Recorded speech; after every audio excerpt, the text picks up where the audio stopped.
That's for publishing. James and I met, probably 4 or 5 years ago. Very similar to Paula. I answered a call for an anthology.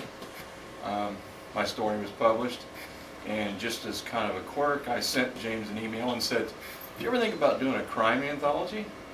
And from there, all at once, I'm the co-editor of a crime anthology, and we've kind of had a relationship ever since, and done several things together, and I've got to meet wonderful people. So thanks for inviting me.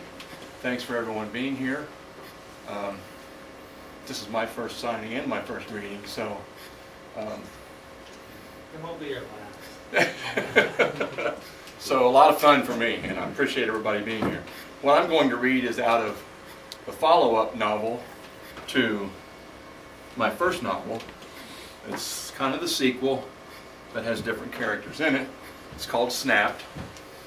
And the scenes I'm going to read involve a frisky little red-headed boy, about yay tall, who's sort of wise beyond his years, kind of a smart aleck, but doesn't really mean anything by it. And he turns out to be one of the central characters in the book, and I don't know how he just got in my head and didn't get out. He's in 2 scenes in the first book, very briefly, and he's in a lot of scenes in the new one. So he's in a cabin with the DNR agent, who is the central character in both books, Charlie Nichols, and they're discussing how they're going to get out of the woods to get away from what's waiting out there to make sure they don't. So, so the chapters I'm going to read are from that. So hope you enjoy it. Egg flopped down at the table full of weapons and eyed Charlie while he fiddled with a pile of empty shotgun shells. "So, let's just say you're not telling us all this Tom the Titanic Turtle mumbo-jumbo to freak us all out so we won't do something stupid." Charlie gave him that give-me-a-break stare. "Hey, I wasn't calling you a liar or anything." Egg cupped an empty shotgun shell under his lip and blew over the edge. It made a shrill whistle that had Lace clapping her hands over her ears. "I just don't know.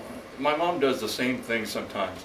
Tells me this janky stuff to scare me so that I won't go out and do something stupid.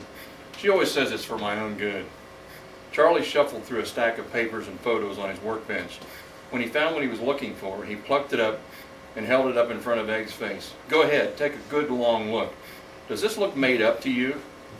Egg stared at the photo, his eyes growing as large as softballs. A look of panic spread across his face as he struggled to take in the image.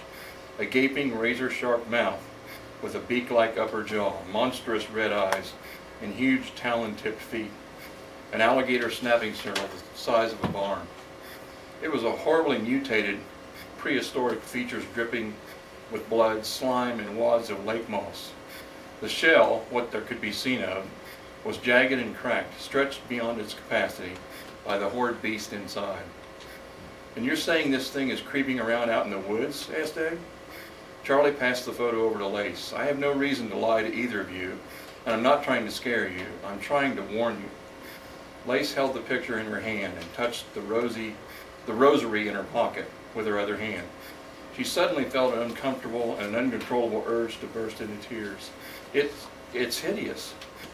"And deadly," said Charlie. "I want to go home." "Not me," said Egg. "I want to help Charlie hunt this sucker down."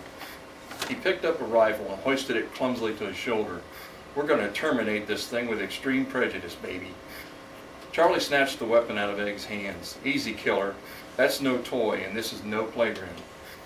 Egg stared and started to pout, and then quickly recovered. "Not a playground?